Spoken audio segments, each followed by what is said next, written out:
Laika! Are you stark raving mad? It was Laika. I am sure of it. That spirited little dog saved me. Laika saved you in her little space machine. I believe the correct term is capsule, General. Don't push your luck any further, Ivan Ivanovich. I fear it might snap. Oh, my apologies, General. In my excitement to explain what I discovered on the far side of the Metagalacticus Interiores, I got carried away. And it happened like this. A rocky moon. It's the center of the Earth. The source of all creation, General. A place where time flowed like rivers, and boulders of raw matter rained like comets upon the cratered rock. Another miraculous escape from death. Another happy accident. It was no accident, General. Laika took me there entirely deliberately. I'm sure of that. She continues to be a heroine and a savior and protector of our great nation.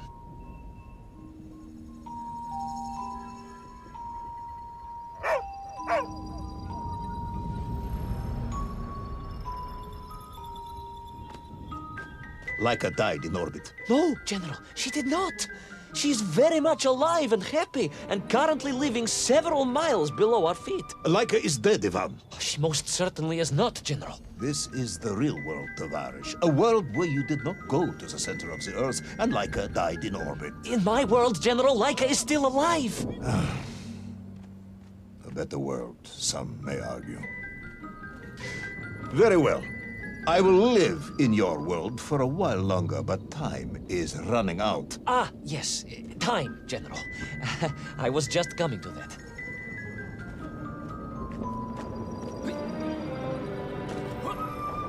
There in the distance it stood, enveloped in a mighty time storm. The world clock, General. The beating heart of all history. The axis mundi, the pillar of the world. Not enough to conquer Russia by drilling back to the surface with his magical mind-controlling atomic radio set then. No, General.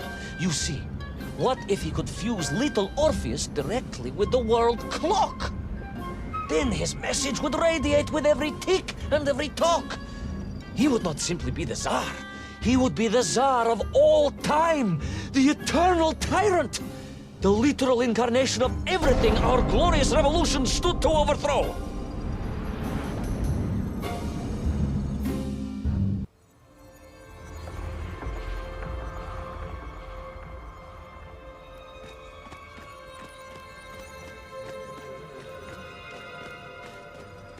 Sonikiv! Uncanny, General. But it was somehow different. I felt no cold. The waves were motionless. Indeed, it was as if I had stepped free of those rivers of time and stood on entirely motionless ground. And there in the distance... What? Debris from Tsarya and tall slave mines had washed up here, almost as if I were meant to find it. And there, amongst it, the winking of steel led me to a blasting cap, and a plan began to form.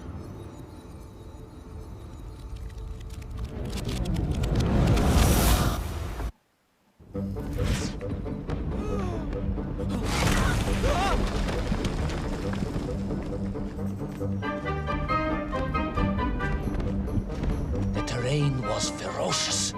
Explosive eruptions of fire and heat. Thunderous emissions. The terrain was ferocious. Explosive eruptions of fire and heat. Thunderous emissions. The terrain was ferocious. Explosive eruptions of fire and heat. Thunderous emissions and lethal gases. Much like your cousin Pavel, perhaps, as a result of consuming all of those stolen eggs. Aha! General, you have been listening after all!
Agartha again. But why? You are stalling, comrade. The clock is ticking. Tick-tock, tick-tock. Of course. In a flash of inspiration, I understood. It was all wrong, you see, General. That we can agree on. We should never have gone to the center, because without little Orpheus, Toll could not have become the tyrant he had. The rocket drill was his means to reach the world clock, but it was little Orpheus that enabled him. And the time itself, the world clock itself, was determined to make matters right. With a little help from you, of course. Merely a simple pawn in a game played upon a cosmic scale, General. But a pawn who understood that he was being given a second chance to grab a chunk of the explosive resin that wondrous city was built upon.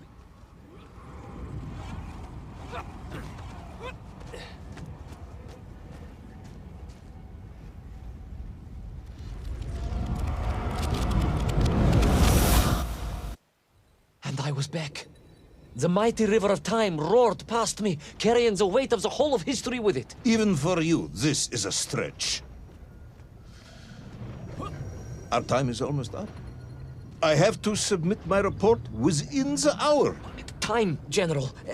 Time was nearly up indeed. That ancient and magical river that carried me along was surely moving inevitably towards some kind of end.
Enough.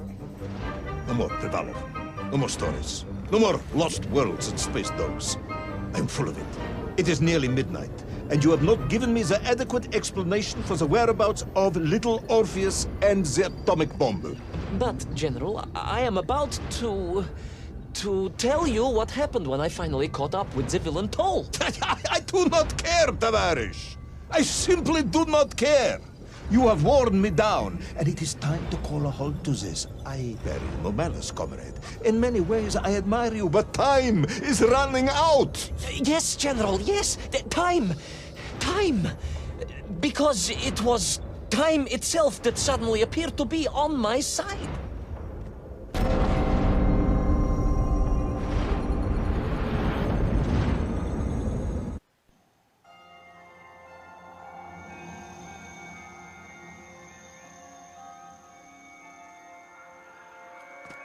Perhaps the world clock was so impressed with your egg-wearing antics it decided to return you to Plutonia for a second attempt. I would strongly suggest you cut to the chase. The chase, yes. The pursuit of Toll and little Orpheus. I stood there with the resin fragment in one hand and the blasting cap in the other, and then, just like that, a clock began to ring. The world clock? No, General, an alarm clock. My Slava alarm clock, in fact, given to me by Auntie Marcia. The one who married the beef investigator. The very same. And the moment I saw that clock, I knew what I had to do.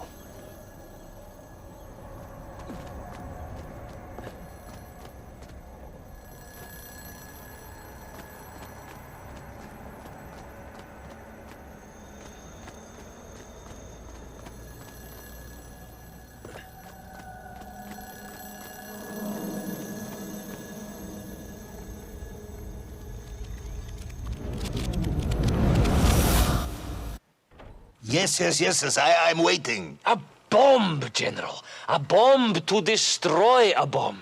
So, you decided to build a bomb, eh? A bomb to destroy little Orpheus. It was a simple plan, really, General. Yes, you are very fond of your simple plans.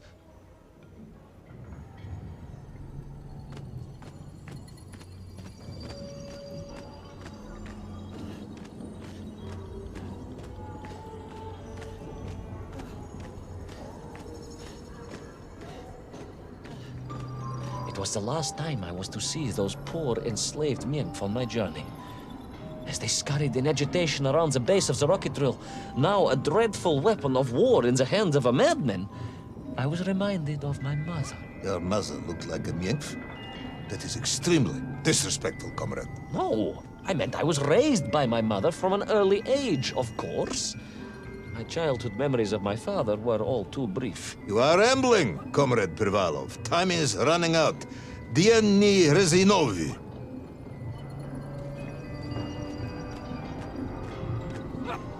Time will run out for us all, General, will it not? And it ran out for my father on the shores of Volga. Your father fought at Stalingrad? He did, General. So did I. Well, so you see, General. Perhaps we are just the same, you and I. Perhaps we are all just Menkf in the end.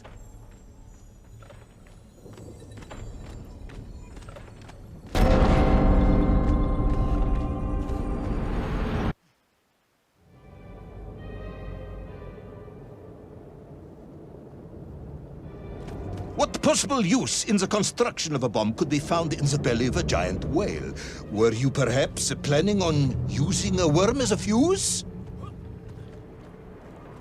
That would be ridiculous, General. I would hate to undermine your otherwise entirely plausible account. You forget, General. The belly of the beast was full of shipwrecks. And on one of them, I was bound to find what I was looking for. Fuse wire.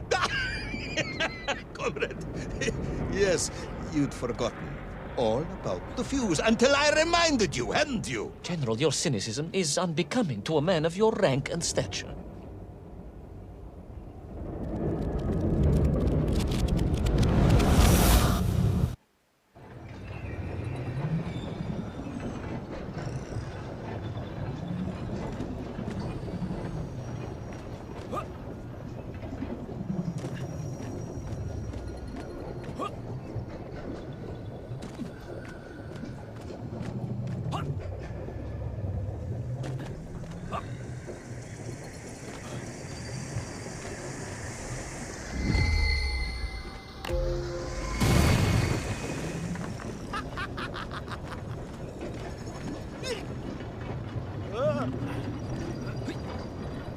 The clock was now ticking, General. Literally. I was surrounded by time, immersed in it, floating along a river of it on a raft made of history, seeking the next moment of opportunity to hurtle backwards amongst those lost worlds. I am a patient man, Tavarish. I lost 3 toes in the winter outside Sharkovskaya in 42. A drunken dentist removed 2 frostbitten toes and 1 perfectly healthy one. You may therefore consider me a man blessed with an uncommon level of endurance for discomfort. I hate visiting the dentist. My uncle Vanya was a dentist, and he was a deeply strange man, notwithstanding the love he felt for his pigs. Is what? He was a pig dentist, General. He always claimed that the human mouth presented an insufficient challenge. Let me challenge you, comrade. You will tell me what happened to little Orpheus. My patience is exhausted. I am done. But we are nearly there, General. The world clock was shortly to strike again and transport me... Well, who could guess where?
And so to the ocean floor, and that strange submerged city, and those poor lost vessels.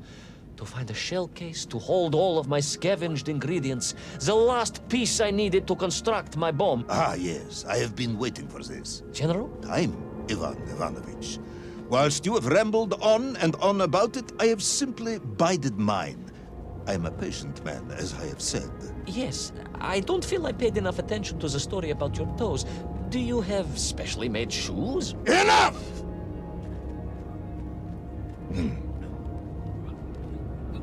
Now I have your full attention. Indulge me, Tavares. Explain to me how you made this bomb. General? Your bomb, comrade, that you so brilliantly constructed to destroy little Orpheus. Tell me how you made it.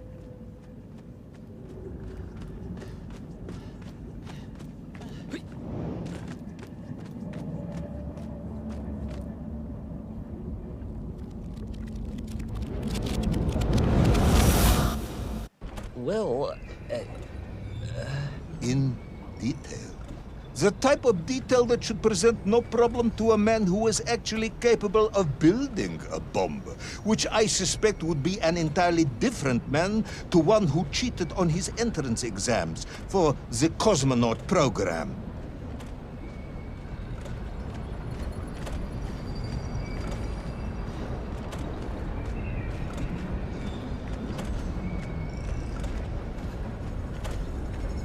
You are uncharacteristically silent, comrade.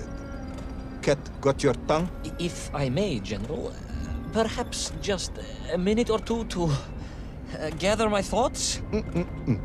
There are precious few minutes left. We have reached our conclusion, I think.